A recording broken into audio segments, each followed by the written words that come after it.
No, from Dreamcast. I mean, like back. Oh, I know what you're talking about. Yeah. Yeah, like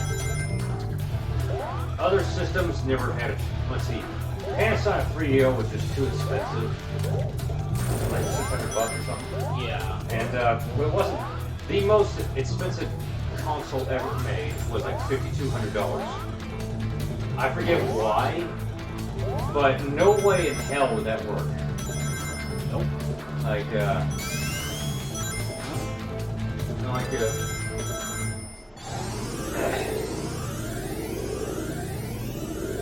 Nintendo, the only system they made that was really bad was the Virtual Boy. Don't even get me started with that. Had less than 20 games, both here in Japan total, even including ones that were canceled. It was supposed to be a portable system, but this is not portable at all. And it wasn't even virtual, it was really 3D, but like irritates the eyes, God. Yeah. And the hell else was wrong with that system? There's like only like 3 good games for it, or like fair games, not even good, but like. I mean, sure they like re-released their systems, just like Sega released had like 3 different editions of the Genesis.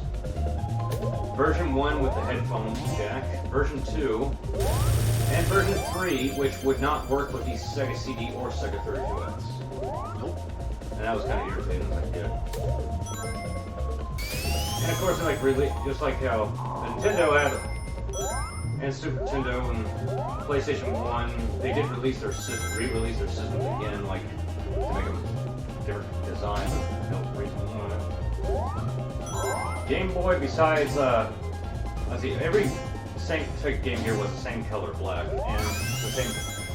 Nintendo was all like the first Game Boy was. Then they decided, hey, let's make them all these different colors to resell them or something. But like, then it came out Game Boy Pocket used 2 different batteries instead of 4, but now 2 AAA batteries instead of 4 AA batteries.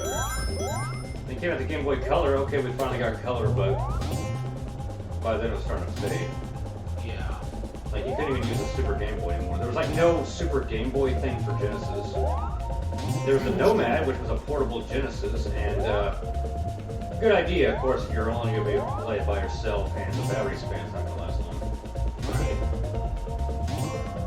What the hell else was there? Sega...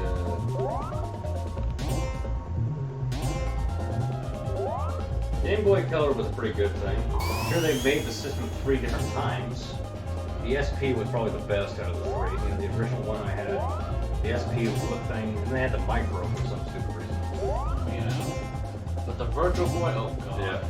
The Nintendo DS, they made like 3 different types of that, like DS, DS Lite, DSi, and then they made the 3DS. It's like, for some reason. Yeah. I don't know why. The Wii was a pretty unique system and pretty good, but Wii U didn't really work out too well. It was like, it was still good, but not like great. And well, Switch is working fine so far. And I'll do this huge. Xbox, on the other hand, sure, their first system, the original controller was too bulky, so they redesigned it. I'm glad they did. It had a built-in hard drive, which was like a first. Their system link capability and DVD player, but of course you had to buy a separate remote and controller. And which, of course, is also frustrating to get to work sometimes. But PlayStation 2 was pretty great, though. Like, it was backwards compatible with the PlayStation 1. That was like a new thing, backwards compatible. Yeah. Now, more and more systems have been doing that since then, but like, not all of them. 360 probably could have been great if it weren't for the red ring of death. And the Xbox One also has that, I heard. PlayStation 2, let's see, PlayStation 3 is pretty good. I mean, that's really when things change. PS4, now they got PS5. The 2 PS portable systems, the PSP and PS Vista. Vista, I never got to play. PSP, not bad. Very few exclusive good games, but a few. Of course, they had that UMD video so you can watch movies on there. Oh yeah, that's true. Nice idea, I mean, but because portable systems, you're gonna be 90% of the time you're gonna be playing that by yourself. stuck in the car. True. I mean, I remember being a kid, like, yeah, this is as far as I can guarantee you that. Let's see. Online gameplay. Let's see, what was it? Alright, you know how, like, you can, like, sort of get new games every so often on here? Uh-huh. That idea started with the Intellivision. Now, you had to have a dial-up internet access, which was a pain in the ass back then. It was like early 80s. I didn't know that. It was like a phone connection, and it was a but it cost so much, nobody did it. Almost nobody. There was going to be one for the original Nintendo, but that got scrapped. But then came the second channel. Remember that thing? Advertised like crazy? Oh, yeah, I remember that. Never had it, but I remember it being advertised. There's like only one person I knew who had that. Because you needed to have cable and, well, rich parents. And they'll change the games every month, and how often they change them, and which ones they change, I don't know, but eventually it died out like a whole server. There's also the X-Band modem, where you could play. It was only available for 2 systems in the United States. They did make one for Sega Saturn in Japan only, but it didn't work out. Yeah. It was only available for Super Nintendo and Sega Genesis here in the United States, and you needed it. You also had to have cable and a lot of things, but basically you could play multiplayer online like other people. Now, not anywhere near as impressive as that eventually became with like later systems like the PlayStation 2 and Xbox and what is now, but at the time that was pretty impressive, you know? Yeah. Even though it hardly had any games, it was like either sport games, racing, fighting games, Mario Kart, Doom, what was that? I forget which other games, but like, it didn't work out. It's just one of those things I just seen him. I was like before his time, really impressive. You know what game really should have, you know what system they should have done better? What? If the Dreamcast would have survived one more year, they would have made more games than that. Oh yeah. Well, I said, like, if they did those 5 things, you know? DVD player backwards compatible with Sega Saturn, LAN party capability, 40 more exclusive good games, better controller, better memory card design. Yeah. It would have survived. It would have. Because sadly, like, you saw this thing, it's like a picture of the early 2000s, and it shows the 4th generation SIDS consoles, you know? Original Xbox, PS2, GameCube, and Dreamcast. It's like all format is like convention. Yeah. And you can tell like this was basically the last year, like shortly after that Dreamcast is dead. Like kind of sad, but at the same time unexpected. Like I did find it annoying how the GameCube didn't have.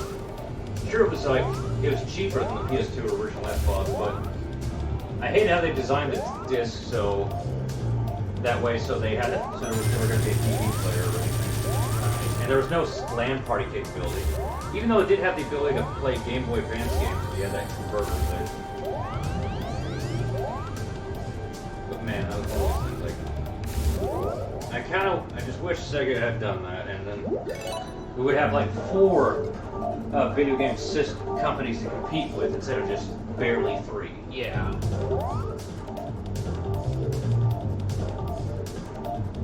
Well, there's a lot of things I wish they would do, like.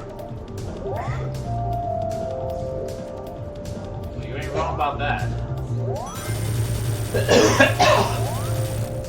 Work tomorrow? No. No.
Okay, guys, this guy's really starting to tick me off today.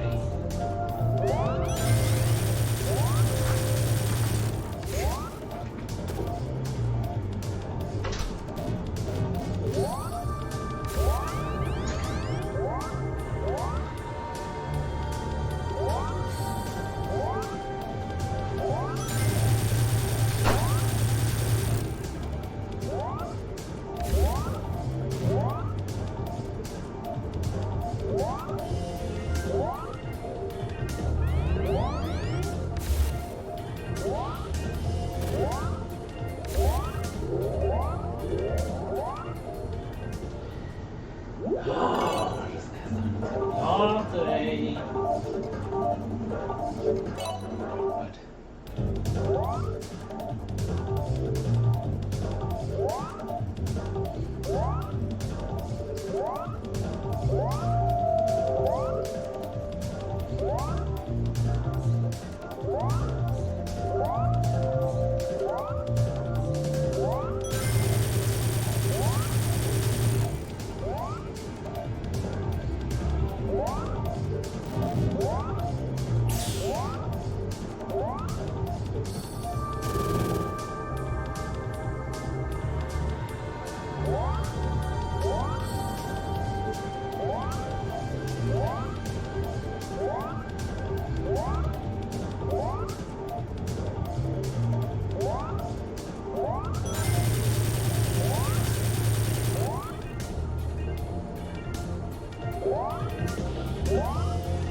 Hate